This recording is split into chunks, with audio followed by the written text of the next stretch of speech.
Coming to you live from deep within an ice. Wait, no, it's not icy. It's sort of muddy and wet and slightly warm. Radioactive wasteland. We're the survivors of the alt-right Keck apocalypse. The few, the brave, the bitchy, once more wading into battle against the froggy lobster zombie, no longer having children hordes, with Rantzerker number something. 213. 213. Maybe. Yeah, 213. Men and women are not getting together. How can we make it worse? I am your host. Oh, no, sorry. What's happening between men and women? And how do we make it worse? Because that's the goal, isn't it? It's to not address the problem and continue to make everything get worse. I am your host, Allison, and with me is the indomitable Brian and the extremely irate Karen. Because I forced her into this. She just shaking her head. Yeah, when I have the flu. And I have to move my son back into the house over the next 2 days. Did he move out? And that's when Allison... Yeah, he moved out in February of last year. He got a nice apartment and he was doing pretty well and everything, but then inflation. Of course. So now he's moving back in. Oh, and he got turned down for a promotion because of certain multicultural artifacts that certain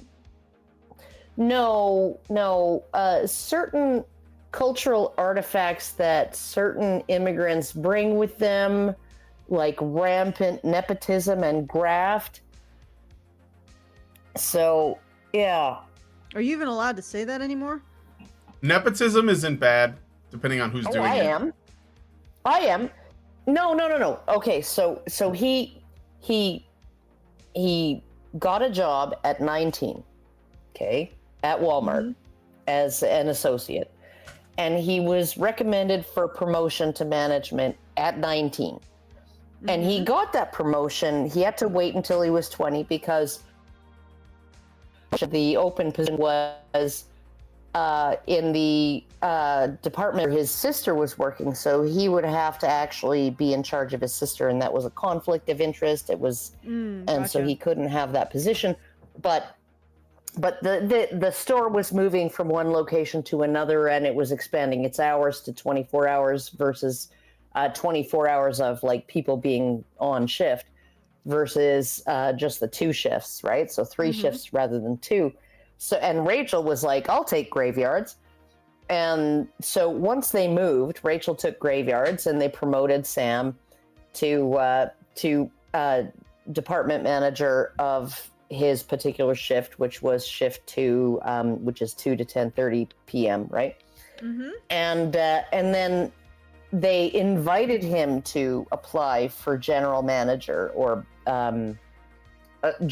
associate general manager, or assistant general manager, and he did. And then the new management team that took over, who were of a particular ethnicity, chose one of their own ethnicity, and everything kind of fell apart. And now he demanded a demotion. He didn't have to take a pay cut, but he was just like, I'm not putting up with this, right? Like, it wasn't even just being denied the promotion to assistant general manager, but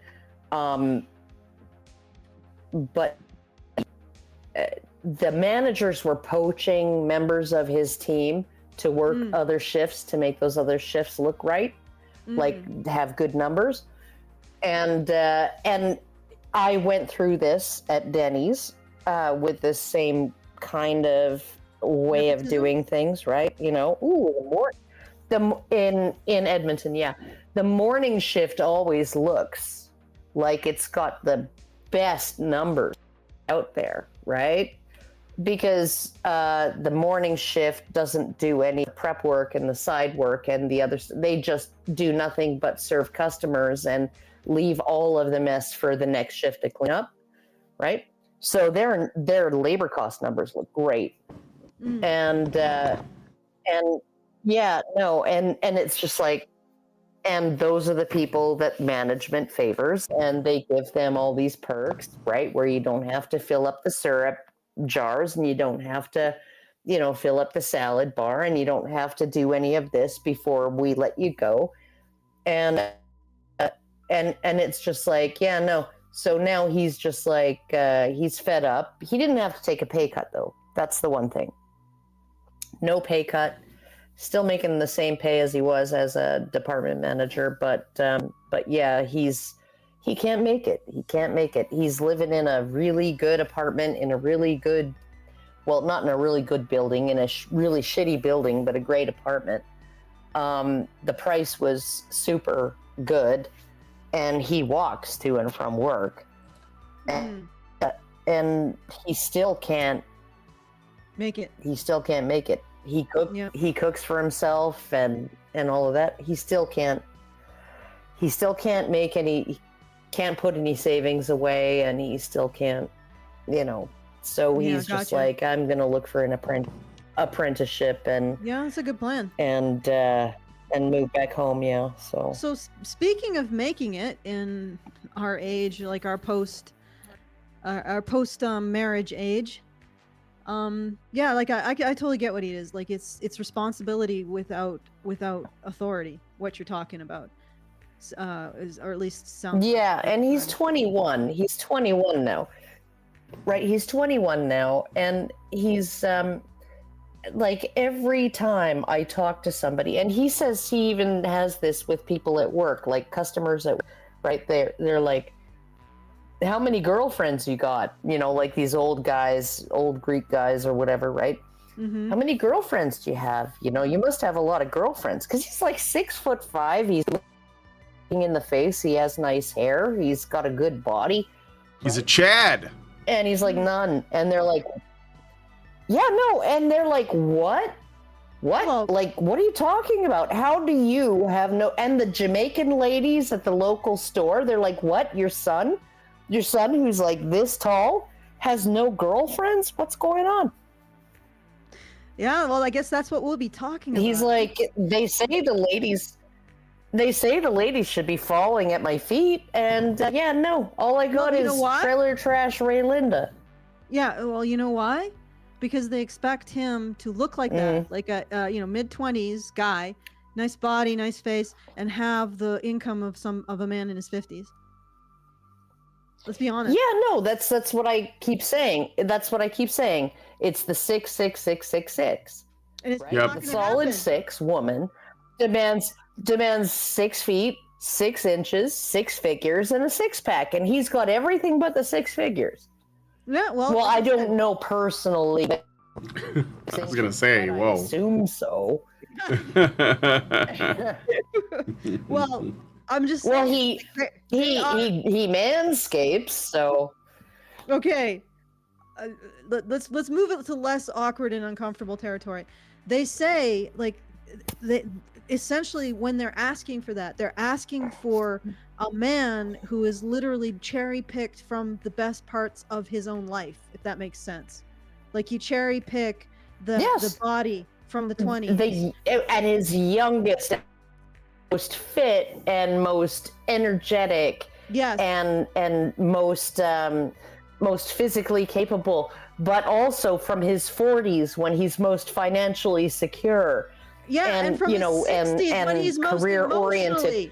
And it's from his 60s when he's his most emotional, available. Yeah, and it's like, what the heck do you want? That's impossible. You want to take a guy and you want to smooch the best single years of the best achievements in his life into right now for you. And it's like, that's not going to happen. All of them. Yeah. Of them. No. And then they're like, why do I have a waist to hip ratio in order to attract men? Why do men get, like, I'm only 32. Like, why are men less interested? That's not fair. Right. And it's like, yeah, fuck you. Yeah. Like, Oh, Wow. okay. We should get into the I'm sorry. we should get into the topic because All right. we have a limited number of hours. Yeah, we do. And Karen's internet Yeah. is a little bit janky, so this should be interesting. Okay, so the way that we're going to do it is... Well, it's going to record good on her end. Oh, yeah. So it's going to be fine. Yeah, it's going to be nice. So it's going to be it's an interesting experiment because we're using Riverside to record locally, so we'll see what happens. But all right, so what we're going to do is we're going to look at various clips related to the current circumstances as they are and how people are responding to them. The situation between men and women, the fact that they're not pair bonding, the fact that we live in a breeding colony, and when we stop breeding, the colony collapses. So we're in for some difficult times. On the last show, I talked about how kids born now, like a child born now, is going to experience their old age in what may end up being the worst era of human history if we don't fix this. Like those babies, you see, you go to neonatal ward, when they are old, when they're in their old age, they're going to likely be dealing with levels of poverty, destruction, environmental degradation, and catastrophe that would just beggars the mind, and nobody seems to care. I mean, I dare you guys, everybody who doesn't care about this, including feminists. You don't have to look at the boy babies. We know you don't care. Go look at the girl. Go look at the little baby girl just born, and realize if we don't fix this problem, if we don't have some kind of compromise, and that means women have to compromise too, which will be astounding. But regardless, if we do not compromise on those issues, those baby girls are going to experience worse and worse and worse conditions, right? Up into when they're the most vulnerable, which is in their old age, okay?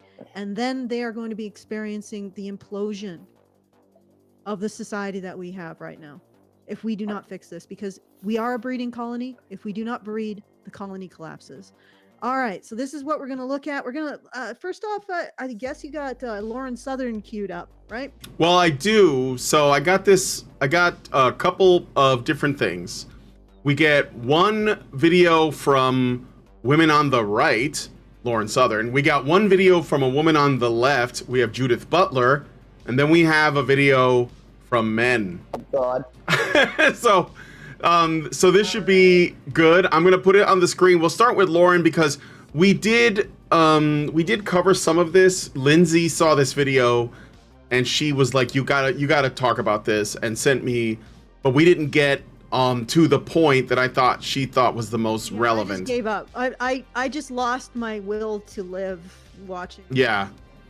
So we didn't get to the part. So anyway, what this video is about is I don't know why it's like struggling to. Let me hold on a second. Okay, there we go. That's a little bit so today. No, it's just my YouTube. It's I don't know if it's Brave, but anyway.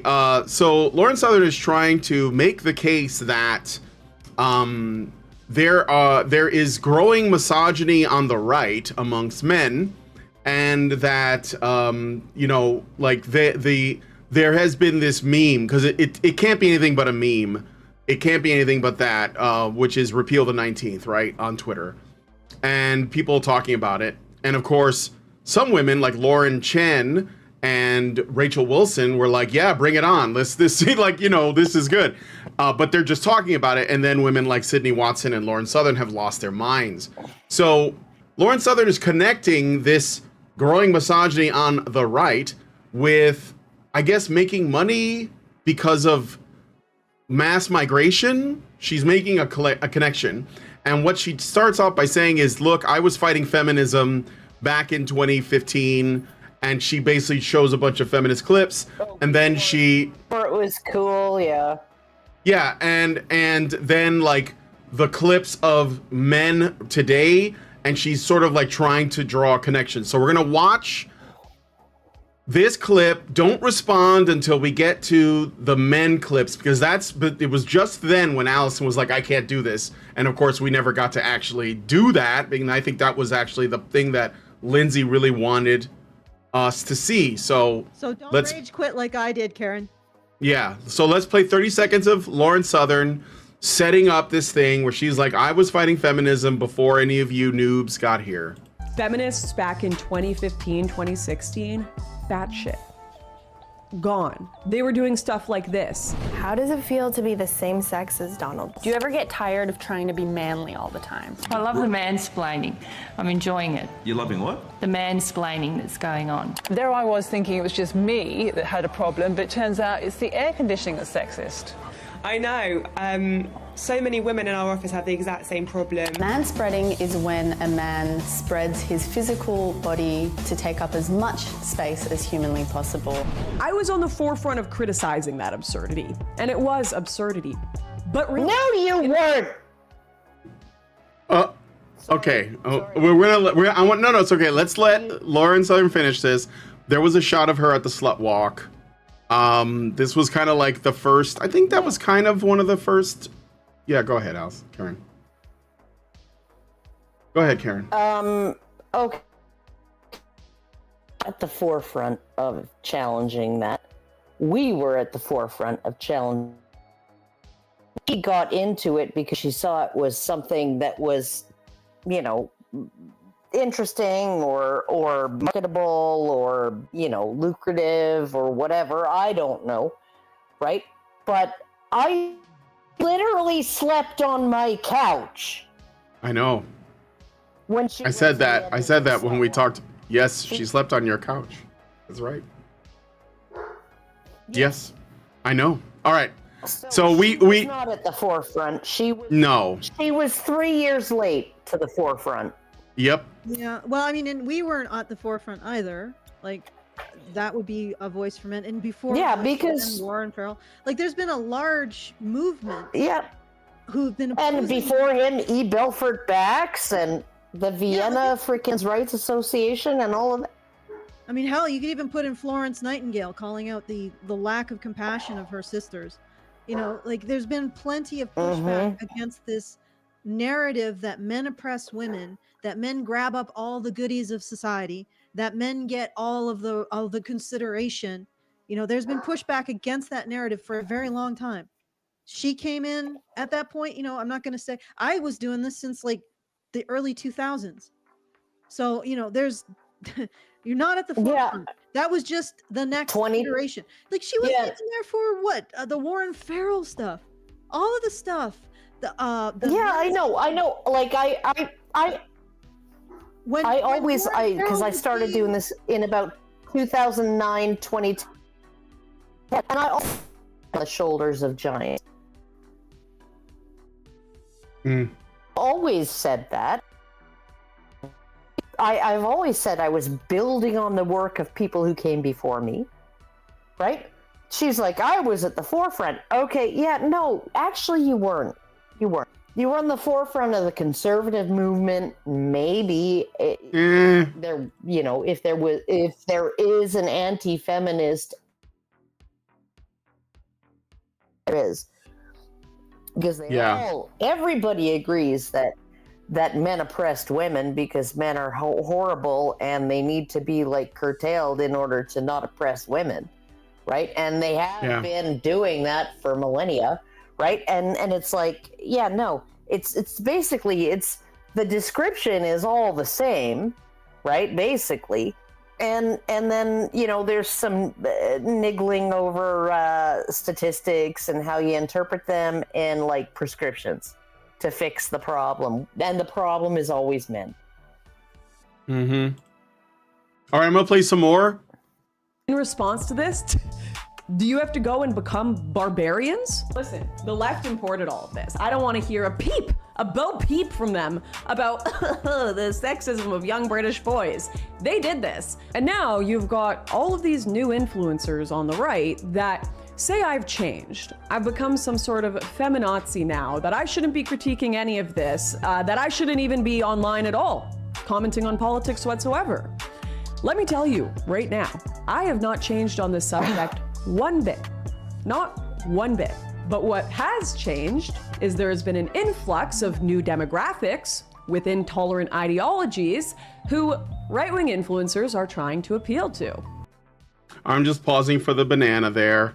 She is trying to connect the sort of red pill manosphere to the migration. I don't see it, but it's women that voted for it. I will defer to I will defer to Scott Adams, who said that one of the reasons why he believed that so many women voted for open borders was because they wanted to have more access to more genetic variety and more like available men, and that they did that, you know, just out of self-interest. I can't prove it, obviously, but I do think that there is a rationality behind it that does make some sense, but we're still blaming men at the end of the day. So what would we say if men voted to import a whole bunch of women, slender women, Mail order brides, 18 to 36? What would we say? We would say, I think there's some self-interest there, and I don't think there's any difference when you're looking at women. Well, it's funny because when passport bros get a lot of skepticism, and they're not trying to destroy the country with their decisions, they're just going to another country. So even when men behave badly, or if we call it bad, because they want some genetic variety, they don't destroy a country to do it. They just go to another country. You know what I mean? So like, can we come? The passport bros, they export themselves, and the women who voted for open borders, they import the men. And there's like, there is actually a precedent to this, because a lot of the women in the aid organizations were caught having sex with, let's face it, the very young boys and young men that were being brought over. So there is a predatory sexual element to this. Now, of course, what are we doing? We're blaming red pill bros apparently for immigration. It is a strange scapegoat, but and I think that it's based on some strange assumptions about, also it's based on some strange assumptions about foreign men as well. But let's play this. Because there's just as much money in mass migration to be made from the left as there is in the right. And they want to make sure that money's making its way around to everyone, including themselves. So to make this clear, millions more people with different ideologies come into our countries, and that becomes millions more people to make money off of, on super chats, on events, everything. Who cares about morals? Who cares what right-wing actually thought 10, 15 years ago? There is money to be made. You're gonna have sex with any guy they want to. You're supposed to have sex with him whenever he says. Women simply just don't care too much about the bitch. This is the perfect example that you can be dumb as a girl and make it through life, bro. What? Oh. What did you say? Fuck the woman, fuck the woman. If your dad cheated on your mom, how would you feel? I'd applaud him. I'd be like, fuck yeah, you got your money up, man. I think if you're in a serious relationship with a girl, she should not have an Instagram. That's cheating. Men don't really need a woman. Can't divorce, that's not a real thing. Even though it might be like physically abusive. You gotta endure. I recently decided that women shouldn't vote. Oh, I might like family more than you, so much I have 5. I'm doing this for money. It's all about money to me. Damn. That's funny. I like family more than you. I have 5. Now, I just gotta say that, you know, say what you want about this, but I think some of those are taken out of context and they're very disingenuous. And this is all I will say about it. Like Steven Crowder saying that, don't give me the he's not a red pill guy, okay? He's going through a messy divorce. He did everything right, in quotes, you know, saved himself and all of that. And he is basically experiencing like the system. And I think in that particular clip, he wasn't referring to essentially like the same suggestive message that, say, I don't know, the Fresh and Fit clips sort of, you know, imply, which is more like, hey, you know, if you should use women for your sexual pleasure and then move on. Which again, men are they can do that. I mean, women do it. Like, I don't see why that's a problem.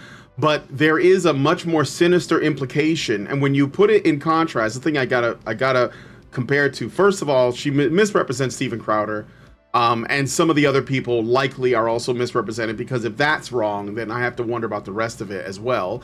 Yeah. But also, she compares 2015, you know, activist college-age feminists complaining about air conditioning, manspreading, and mansplaining to this whatever this is that she's suggesting is far more sinister, and that somehow it's only about money. And she doesn't even offer like anything else. She doesn't say, you know, if you, with the men's issues, there are people that this is just like what happened with Shu. This is why I got upset with Shu, because she just wanted to show like, oh, look at all the mean things that the commies that are on my side are saying about men, and then here's Andrew Tate, and that's like it, like he's like the only other person. But she did. She did, yes, later. But I'm saying at first I was like, why didn't? Because you knew who we are. Like Lauren Southern knows Karen. She slept on her couch, but this doesn't come up. So it's like I talked to Sydney Watson. I've had her on the show like way back when she was starting out. You don't want to know why? Because go ahead. Bringing up men's issues, bringing up the fact, like she talks about, all these feminists, they were talking about, what was it? Mansplaining and sexist air conditioning. Well, yes, and we sometimes talked about that too. But for us, the big problem that we had with feminists is that they're demonizing boys and young men. They're actively discriminating against them in schools, which you can find by statistics. Feminist teachers mark boys down. They are not they're discriminating against men's issues when it comes to domestic violence and rape. Like we've talked to Justin Trottier how many times the last decade and his trial and trying to bring services to men to Canada, and we also talk about how the narrative that men oppress women demonizes men and strips them of any kind of recognition that their problems matter because it blames those problems on them. These were the things we were talking about. If she acknowledges that, if she acknowledges us, her point is weakened because everything that we talk about is profound, right? We're talking about a society that does not care about its men and actively demonizes them. Who cares? Who cares if these guys go out there and say things like, well, you don't have to care, but women don't care about us, we're not going to care about them. Who cares if they say rude things when we live in a society that doesn't care about men when they're raped? Can you think about, can you have some priorities here? And if she actually recognized us, if she actually said, there's these people who talk about men's issues, they don't spend 24/7 trying to insult women or make them out to be stupid like they do in the Whatever podcast. You could take a look. Then she would have to acknowledge the scope, of what she's complaining about versus what we're complaining about. People are rude on the internet. Yeah. Guess what the feminists in 2016 were complaining about, Lauren? People being rude to women on the internet. Now you're complaining about people being rude to women on the internet and you want things shut down, presumably, unless you're just complaining. Unless this is a call for censorship like Anita Sarkeesian? What is this? You're doing what you said you fought in 2016. And no, the fact that these men are being rude on the internet is in no way, it's not even in the ballpark. When I have to go talk to Justin Trottier, who has worked for 10 years to bring services to men dealing with things that would turn your hair white, services to men who get nothing, and he has to fight against feminist bureaucrats to have these services recognized as valid and worthy of some kind of public assistance, public funding. I have to, and I'm not the one doing that fight, but I'm the one watching it. And then I have to watch people talk about, men are rude to women on the internet. Who gives a fuck? Do you want to censor it? Well, if you don't want to censor it, you're just whining. Let's deal with the lack of services for men. Let's deal with the fact that boys are being demonized. You talk about men being rude to women on the internet. What is it when a 6-year-old boy has to listen to an adult woman talk about how he's to blame?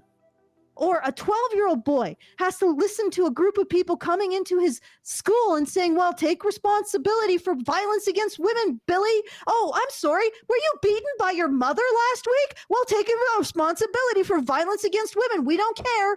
This is the shit that we've had to deal with. And if she recognized us, she'd have to recognize that. And I think that puts her complaints into perspective.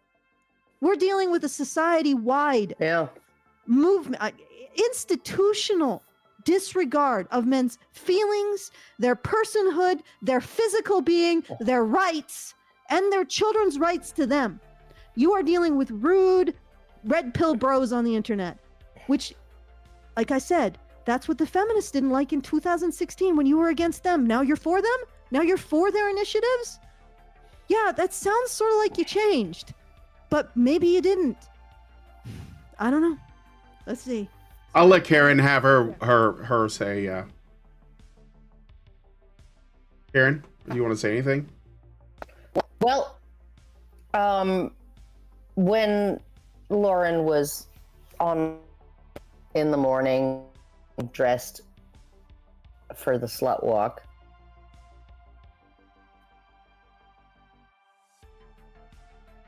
put them up, make them look silly, and I was just like, that's not my thing.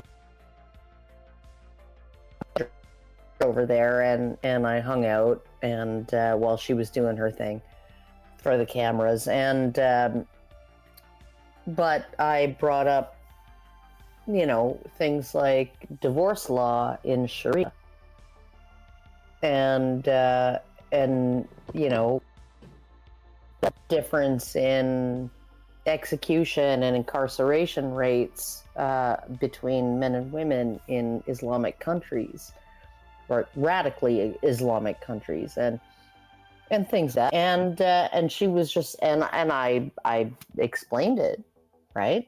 It's like, okay, so you put extra limitations on women, but they get extra protections, and she was powdering her face. I remember she was like, she had her and was you know, doing this, and she was like, Oh, right?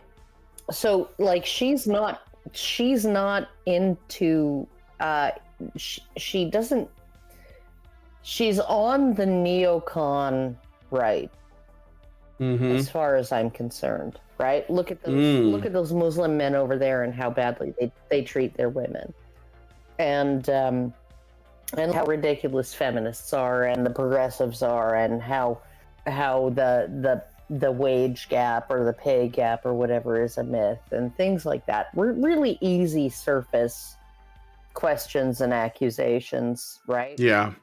Our men don't harm women with pay inequality, right? But those men over there, right? They're really bad, and they don't treat their women right. And so Yeah. it's I always felt that it's like very shallow in her analysis. It was a very neoconservative analysis, not a Tucker Carlson conservative analysis, not even a Donald Trump conservative analysis. Right. But like a Mitt Romney style conservative analysis. So, yeah. And yet, very popular. Yep. Okay, so yeah, I mean, she's just gonna, there's another minute, so I'll just play the rest of it. Now listen, this will be my last point on this subject. I get it. The left imported the entire planet. They fucked everything up. But that doesn't mean the right has to F everything up too. That doesn't mean they have to become lowest common denominator intelligence of our population at the moment. And here's what you can do if you're watching this right now. Go outside. Treat people with respect and good values. You see an old lady crossing the street that needs help, go and help her. You see a girl at 18 trying to join OnlyFans. Don't give her a podcast mic and start mocking her. Invite her to your church barbecue. Cultivate family. Speak truth. Value education. Family, Act in general, decent and good ways. And stop watching this trash. Okay. Yeah, well, that'd be nice, but yeah, go ahead. Help women. Mm-hmm. Basically. Help women and promote society, right? Yeah. No, and where do What? we're supposed to be doing these things? Essentially, this is the thing that I Doing go these ahead. things. Yeah. I was gonna say, I don't know if you guys are dropping, but what I think is going on here, I think Lauren is like Sydney Watson, some of these other right-wing women. They're afraid. They're afraid because men are like their disdain and frustration is impossible to ignore now. And what they want is for them to just go back to, like, I think this is what I'm getting from them, okay? they're like, can we just have 90s feminism? And the men are like, none, no more, we're done, drizzle drizzle, right? And they're like, no, please. And what they're afraid of, this is the thing they're afraid of. Somebody made a tweet, and I think this is really perfect for conservative women. They say, right-wing women, I'm just paraphrasing, right-wing women have to take the ring of female power and cast it into the fires of Mount Doom. And they just won't do it. Like, they can't let go, right? Because they know, and this is the thing, they know what power women have. And what they're afraid of is that if they put all of their faith in men, men will oppress them. And I've seen this from women all over the so-called political spectrum. Because, and just what I've always said is that at the end of the day, almost everyone on earth, no matter what part of the world, is a little feminist. Almost everyone, like very few people. And they're all like, well, we have to be somewhat, because if we're not, the men are going to oppress us. They're going to turn us into chattel. We have to be, right? And so this is what she's afraid. That's what I think is happening. She's afraid. Now, the women who are typically not afraid tend to be married in stable families. Those women are okay, but the ones that, like Lauren, went through a bad breakup or whatever, they're afraid. That's what I think. Well, I think essentially,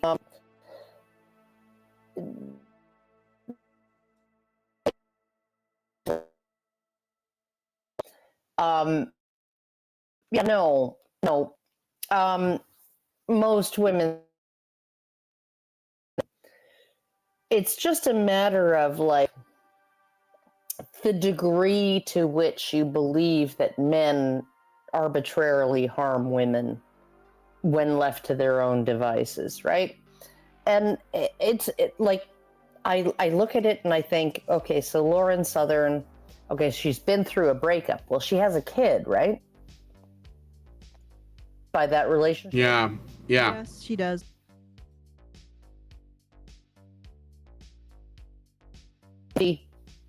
Endorsing a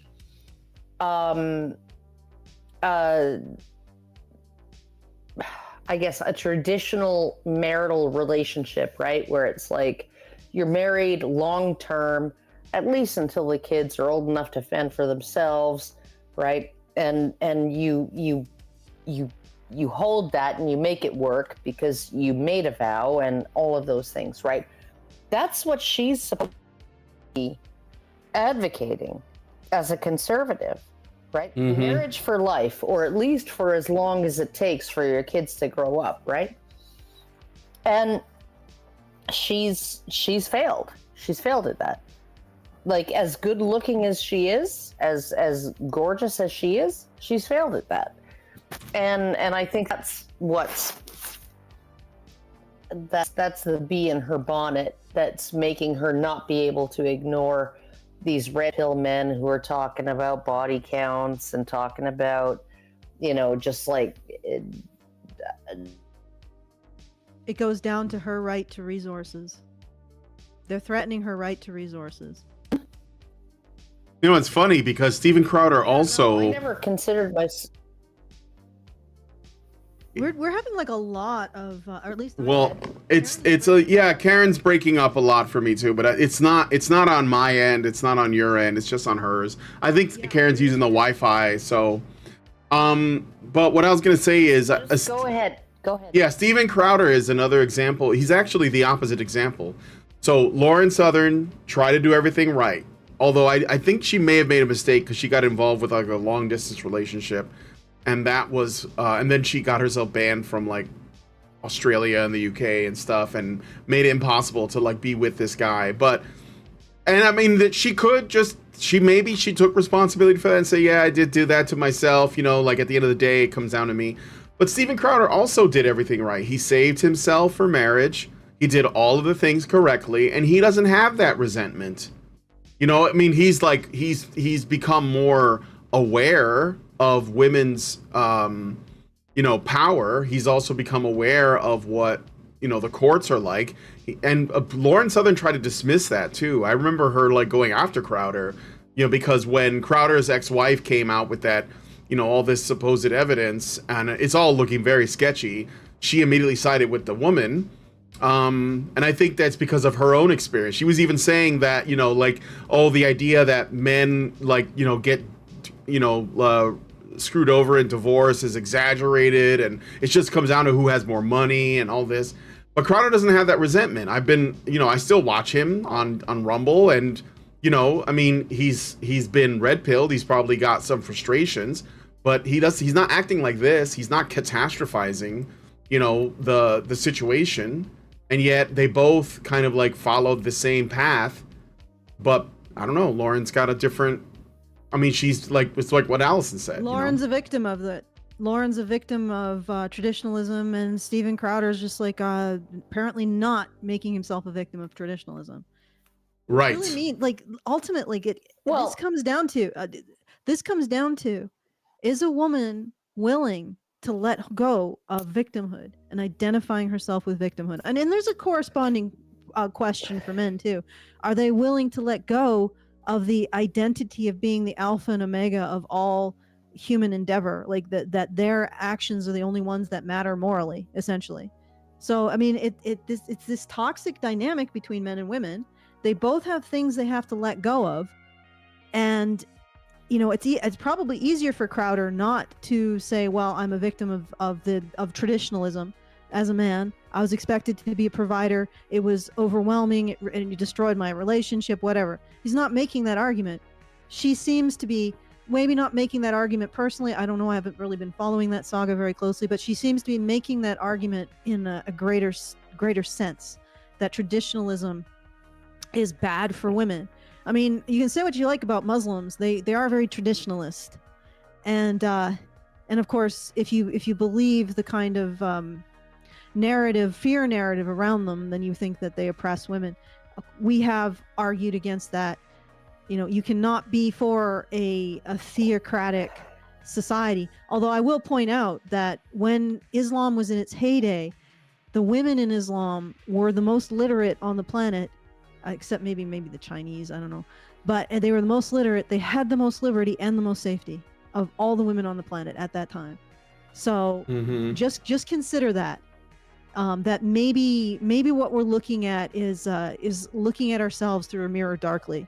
But anyway, but my overall point is she does seem to be willing to say, or no, actually, she did say that traditionalism didn't work for her. So she was a victim of traditionalist expectations. And I was looking at this and I was like, no, expectations are what you live up to. You don't necessarily you don't necessarily do these things because it's going to lead to the very like your absolute utopian life. You do your pinnacle. You do it because you're a good person who is moral and has integrity. Okay? Sometimes that really asks a lot of you, a lot, but you do it because you're a good person and you have moral, you have integrity, right? And so it's like her framework of traditional values was, well, these are the tools that I'm going to use to construct my perfect life, right? Didn't turn out like that for her because she didn't realize that traditional values are things you live up to, not something that shapes your life in the way that you think is ideal. Yeah, okay. So I mean, like my parents. Well, look at my parents, right? Like, and look at the complaint that millennials and Gen Zers have.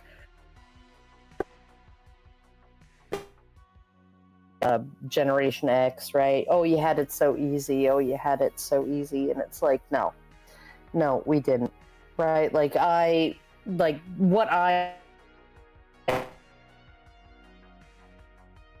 The amount of unpaid work they put in to building the wealth that they had when my dad died in 2021, right? It's astounding, right? And I learned that at my mother's knee, learned how to do that work, and at my father's knee as well. And I learned how to do that, and I put that in when I formed a family, when I, got married and had my kids. I put in all of that kind of work. And the idea that you can just you can just sit back and, your husband, you marry a man who already earns six figures. And back then in the early 1990s, it would have been a whole lot. And to sit around and not do anything, not put in any effort, and you can just spend. You can like go shopping at a big box store, Bed Bath and Beyond, right? It never occurred to me. And I know women who do this. Seasonal throw pillows and throw blankets. So they have, for spring, summer, winter, and fall, they have different throw pillows and throw blankets that they put on their living room furniture, right? And, they redo their kitchen to bottom. Wall tiles, floor tiles, appliances, everything, every 5 years, right? They do that in order to, make and it's like, and they go on 2 vacations a year that require flights and all of this stuff. And it's just like, it's just consume, right? Meanwhile, in order to not have to work, right, outside the house, when my first 2 were small, and I have to go back and cook freaking pizza or fish and chips for like other people, right? You know what I did? I rescued furniture from the dump and reupholstered it and finished it. Like, that's what I did. Because I couldn't afford new furniture. I couldn't afford new anything, right? So and that's the way my parents lived. And they died with $750,000, right? Or my dad died with $750,000 just sitting around earning passive income, right? They didn't get there without going through that, without doing that. And you have these people who are like, oh, I have an engineering degree. I deserve a 2,500 square foot house, right? That's newly built or recently built and has all of the modern amenities, and anything less is not okay. First house was $65,900.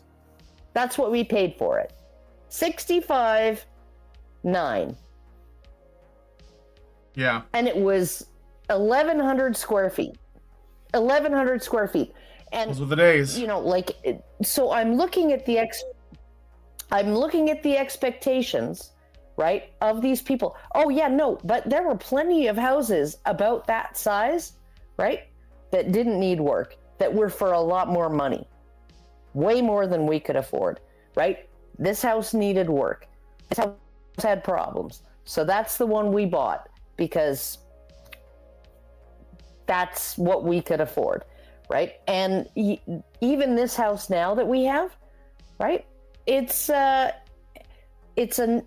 was built in 1952. It has more problems than you can count. It's a ridiculous house, right? But you know what our mortgage payments are?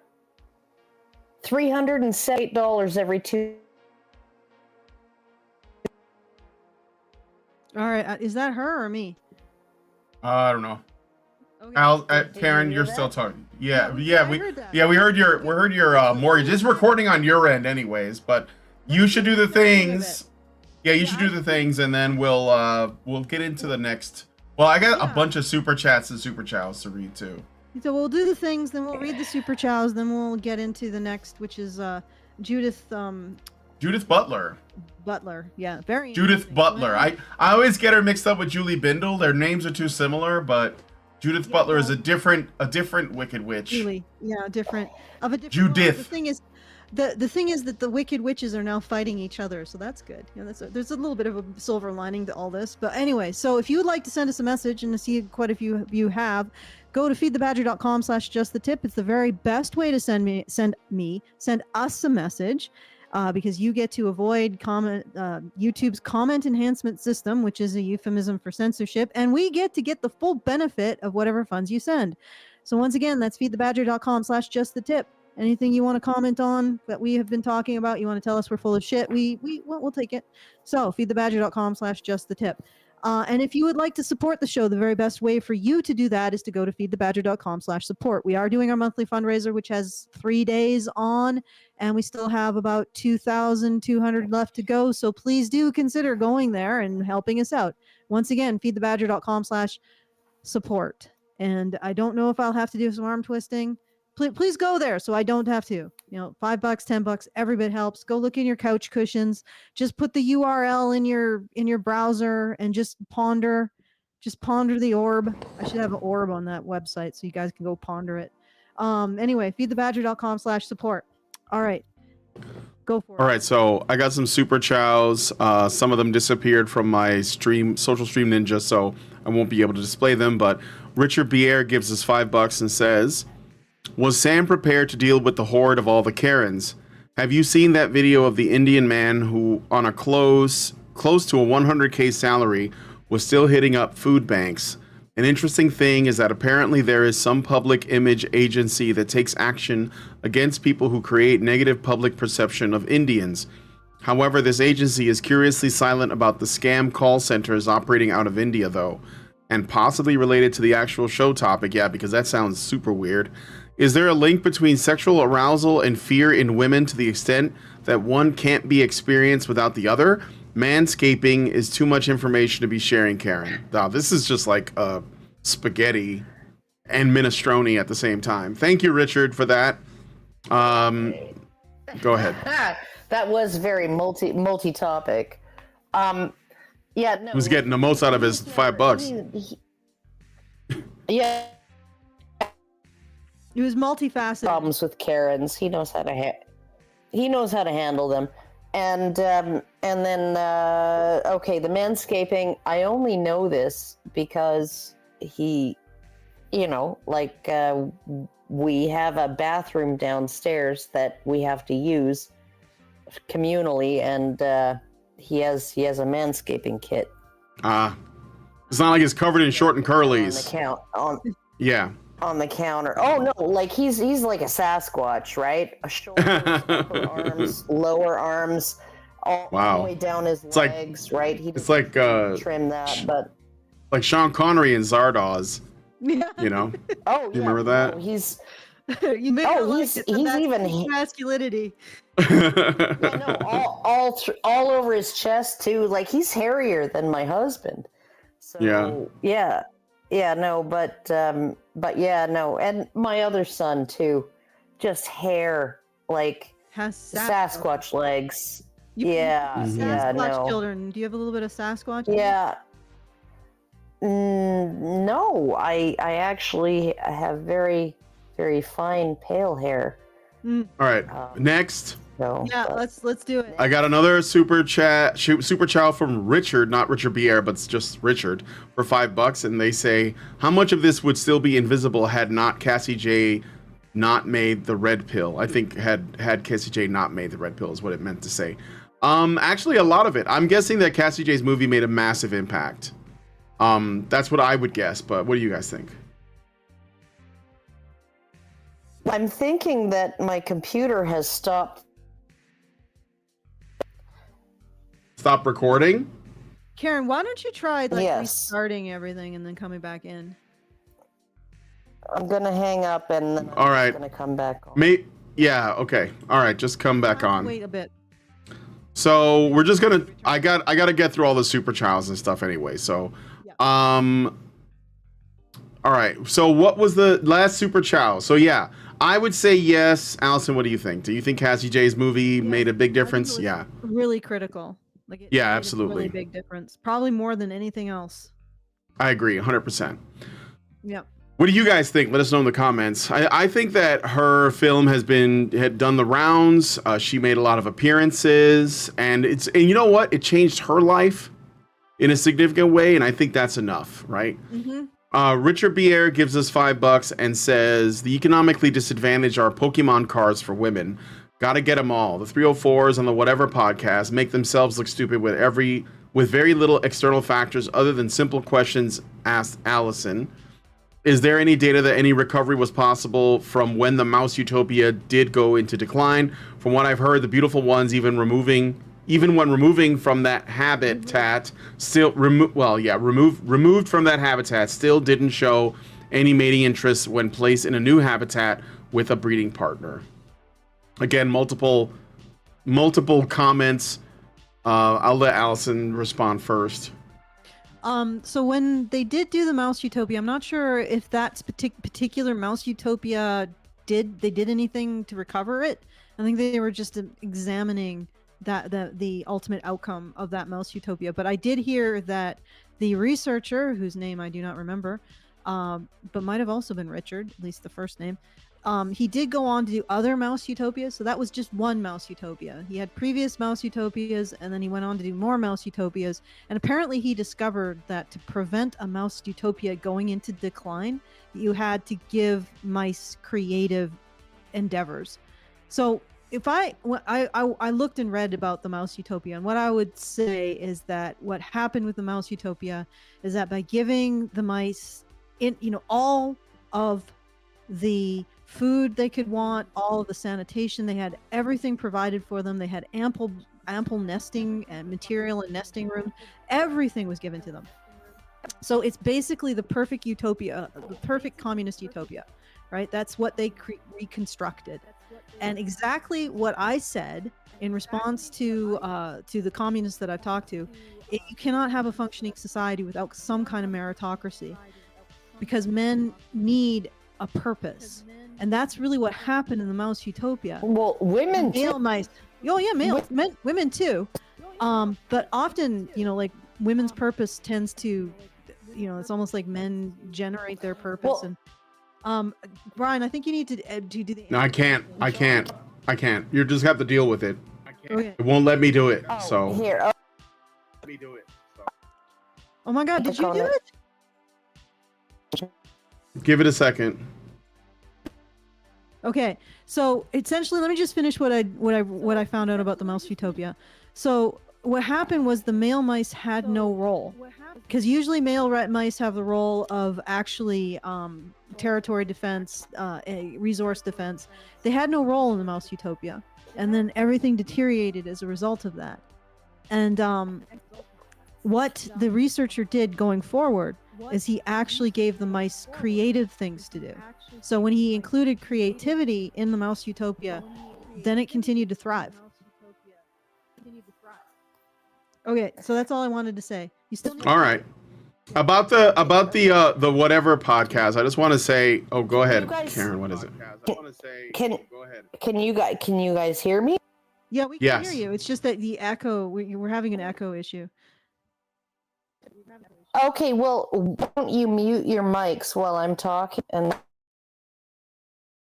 No. It's mute when you're not talking, and that should work. Mute when I'm talking, and that should work. No, I will mute when I'm not talking, right? That's what I mean. You mute while I'm talking, and that, yeah, okay. All right, so I wanted to Calhoun. All right, so I wanted. Go ahead. Calhoun decided population collapse, overpopulation. But I looked at it was like none of these mice anything, right? Like they don't have to work for any, and so they all get lazy, and get screwy in the head.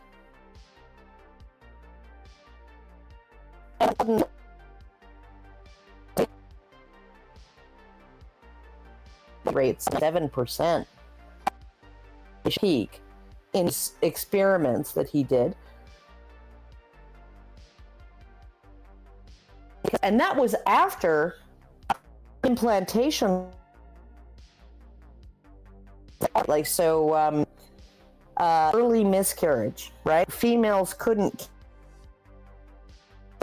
And then the baby successfully born full term ended up like because their mothers just couldn't.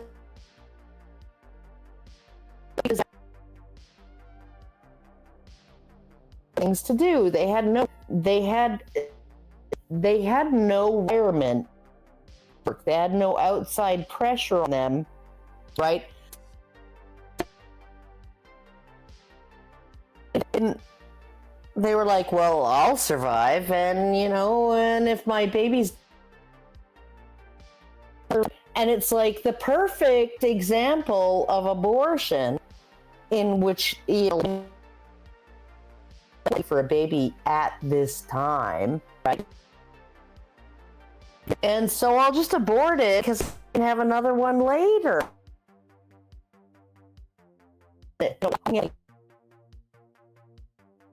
There's who decided to abortion. Rose McGowan is one, right? Have an abortion when they were, right? And now they have no children and way too, they just had other things to do, miserable and unhappy, and blaming everything on men and embracing radical feminism. And it's like, why didn't you, baby, that you were stuck? Like, why didn't you just do that?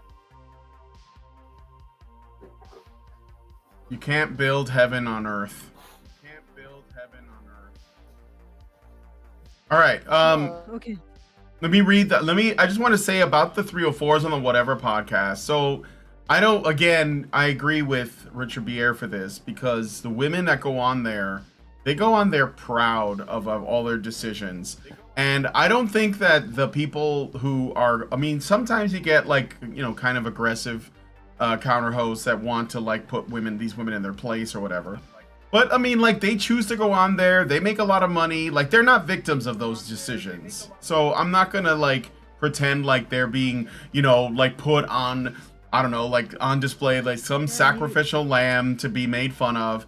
I'm not going to do that. And I don't really appreciate that Lauren Southern tries to cape for these women. And I will say too, I've seen other guys do that. I've seen Andrew Clavin do it. It's like, oh, these poor ladies. It's like, no, they chose to go on there. They go on there to brag about making tens of thousands of dollars a month on their OnlyFans.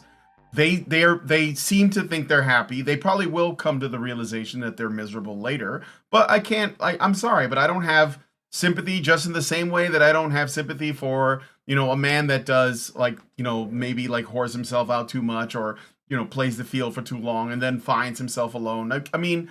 You are an adult. You make choices. If you choose to go on the Whatever podcast, you know what it's about now. These women are not, I'm sorry, but they're not lambs that don't know what's going on. They've made that choice. We have to treat them like adults. That's where this whole thing starts. You should start by treating them like adults. So, all right, next Super Chow is Urushima. He gives it $10 and says, hey, Karen, do you still dream about Tucker fisting Eastern European hookers? I assume no, that was only one, and it was very disturbing. Yeah. Good Lord, why do you and then I don't know, because in his way. Then I got one from Anonymous for $20, and they say Brian should be on every show. That's Brian with a Y, so I don't know who he's talking about. And BX, the person you interviewed, has Pearl derangement syndrome. BX is I like her overall. I think that she can overstretch her, maybe on some things, overreach, but I like her overall. But thank you for that, Anonymous. And then we got one more from Richard Bier for, let me see if I can find the Super Chow in here. Where is it? For $5. And he says, Karen, don't you realize how many sweatshop employees are depending upon those very spending habits for an unsustainable livelihood and meager income? Yeah, exactly.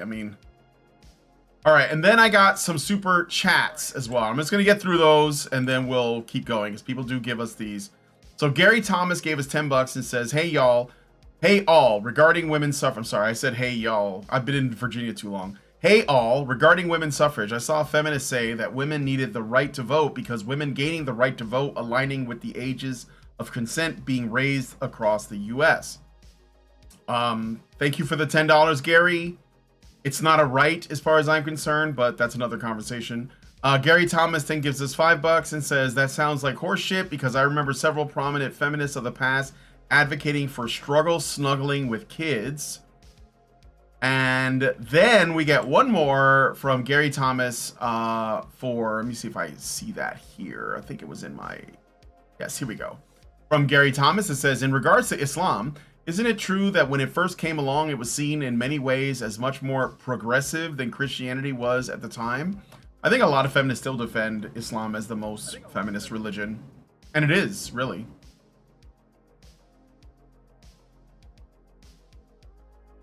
No, it's the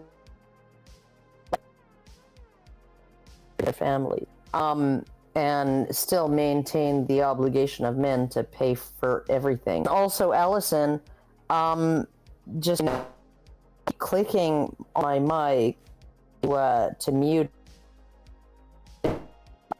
for no reason because Riverside.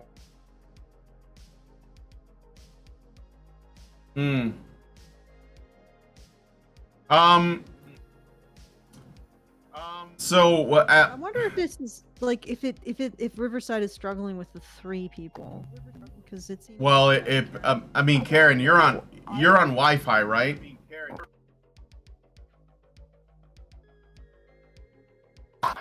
Yes. Okay. So I'm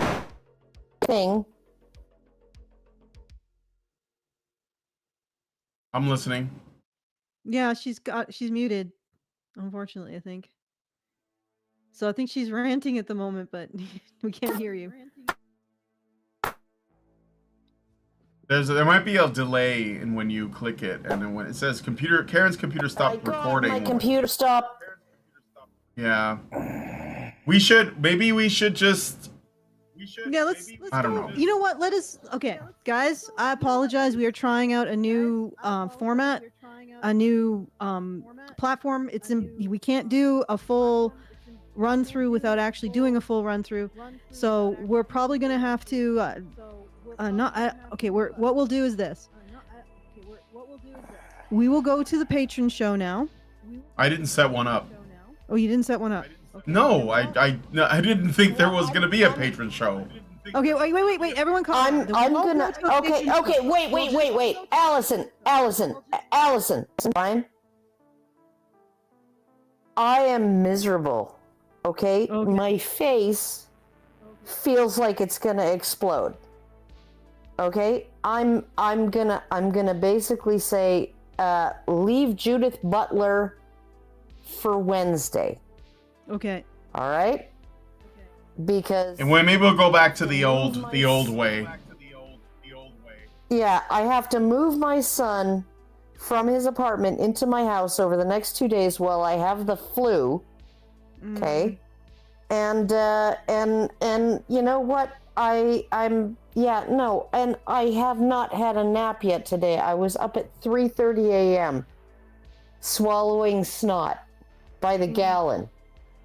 Yeah, no. So Okay, guys. We're gonna just have to call it a day due to the physical illness. All right, once again, if you want to send us a comment, we will continue this. We're not giving up. Well, you and Brian can go it alone, but I'm bowing out. Yeah, go ahead, leave, go. Bye, Karen. Thanks for giving this a shot. Yeah, thanks for coming because you were sick. Oh God. I didn't actually. Anyway. I thought you just had like a. Well, when you stop, let me see. Wait, I should stop the recording right now because then Karen's thing will upload. So I'm gonna stop the recording, but we're still gonna be streaming. All right, just don't leave Riverside for a bit there, Karen, because we gotta let that upload. Oh, Karen successfully uploaded. Okay. We're all done. Oh, okay. All right. Oh, we're all done. Okay. Okay. We're all free right. now. And thank you once again for everybody who kept with us through another technical difficulties with the Badger. Hopefully this new platform change might end up making it better, because the last show was great. Like, it seemed to do really well.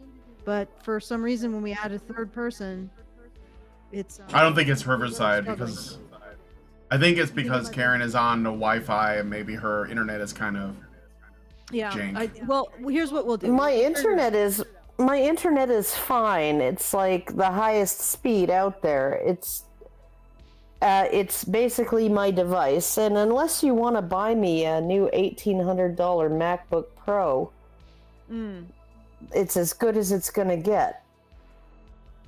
Hey, I'm not complaining. I'm just saying that. Well, forget it. Let's just. It's okay. Don't worry about it. We'll move on. All right. right. So once again, if I'm going. Yes. Goodbye, Karen. Thanks for coming. Attending while sick. So once again, if you want to send us a message, feedthebadger.com/justthetip. I apologize for all of this and the difficulties that we've had today. Hopefully this will be smoothed out as we go forward. And yeah, I think that ultimately Karen may need a new computer, but that's sort of out of our range. So all right, thanks for sticking by us. And again, if you want to send us a message, feedthebadger.com/justthetip. If you want to support our show, as it were, feedthebadger.com/support. We are, as far as I can tell from what I've been seeing, there are very few people, and in particular very few women, who are willing to throw the ring into the fires of Mordor. And that ring is men oppress women. And it's more than that, it's the truth, because it isn't. It's never, it's basically just somebody somewhere someday just said, men oppress women. And then everybody was like, yeah, that makes sense. And no one ever questioned it. Never questioned it properly. Never gave it a rigorous examination. This assertion that suddenly became everywhere. But it gives women the right to be right in almost everything. Like, right about the past, right about men, right about social systems, right about utilities, right about what they're owed, right about what society owes them. It gives women the high ground morally. And what we're seeing is the result of that. And if we want to have a future, we got to kick this out, or we got to deal with it. Okay? And it's going to start with that. And it's going to start with the people who can do that. If you can get behind that, please go to feedthebadger.com/justthetip and help us out. All right, Brian, back to you. Thank you for dealing with this, Brian. Well, I think that Riverside, I mean, like, it's probably good for some things, but we might have to come up with some workaround. But anyway, if you guys like this video, please hit. Oh wait, before I do that, I did get a super chat, and I should read it out. So Dean Domino 25 gave us $1.99 and said, "Have you guys seen the video Sargon just put out?" Yes, I saw it. Did you watch it, Allison? I saw it like a couple days ago when it first went up, and I will say that all I'll say is this: I think that I can agree with part of it, in that I think that the best tool that men can use is to essentially have an expectation. What he's saying is that, like, to encourage ladylike behavior in women. But where he gets it twisted is that women have no incentive to do that. So they're going to act how they're going to act. And I think that what Carl wants is for men not to lower themselves to women. And I'm being really charitable to Carl by saying that. But I think that the mistake he makes is thinking that men have any authority at all at this point. And so when men say what they want, or when they say, what do you bring to the table, or where they have an expectation, they can have an expectation, but it really doesn't matter, because women ultimately have all the authority and none of the responsibility. So you can ask that of men, but it's not going to change anything until you talk to women. And we've been doing this for 10 years, and it's been the same song, the whole time. It's like, we are not asking women what they can do, and this is just going to keep going in this direction And you can't wag your finger at men endlessly because it won't stop until women make a change. They have to take a long, hard look at themselves in the mirror. It's the only way. But yes, I've seen the video. Cringe simping from Sargon. I think there's something about when men become fathers that it changes them biologically. Honestly. I mean, again, I get it. I agree with you guys, but I'm just saying, like, I think the best thing to do is for maybe men, it has to be... I'm sorry, Allison, did you want to say something? Because I think you've just been waiting. No, go ahead. All right, I was just going to say, I think that where the change is going to have to be is going to be two things. It's going to have to affect women, and they're either going to have to do it themselves, or they're going to have to get nudged by men. But here's the thing.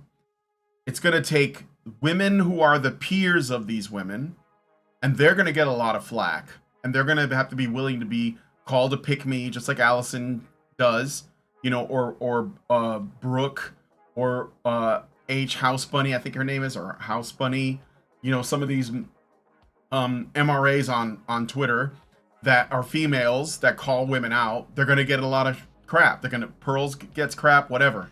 So it's going to take women who are the peers of other women, and it's going to be extremely high status men, because they're the only men that women will actually pay attention to.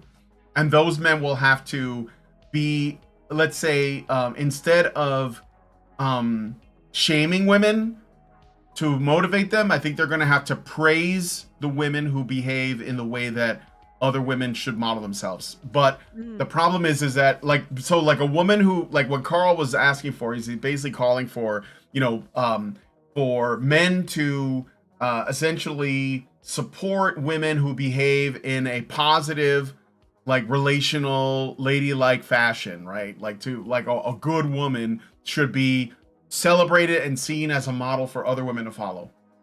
But there is a problem with that logic, and that is that women generally don't care what men below whatever their standards are thinks about women. In fact, it's like part of our modern feminist humanist worldview, which is, you know, men below this level of status, which is like 80%, 90% of men, they're not allowed to have any opinion on women at all, whether it's positive or negative, right?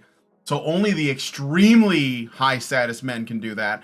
And the truth is that the average really high status man has no incentive to do it either, because he's like, well, I don't care if these women live up to anything. I got mine. Drizzle, right? So it's kind of a mess, but I think. Well, but the drizzle thing is calling women out, right? It is, but it's sort of like, it's like MGTOW on steroids in a way, right? They're not necessarily like crazy high status men. That one video is, but these guys are like, we're talking about, you know, like, I don't know, like the really, like it would have to be like Ryan Gosling would have to come out and say, you know, I really like, you have to point to a woman that is like the ideal of womanhood, or like the best partner, and say, I want a woman like this. And that woman that he points to has to be like, you know, very, let's say like an archetypally good woman, not extra feminine. That's not necessarily true. They don't have to be like virgins. It's nothing like that. That's all very shallow. I mean, like, they embody a kind of integrity? An archetypal feminine. There is a, you know, they're loving, they're compassionate, they're nurturing, they have whatever the ladylike features would be.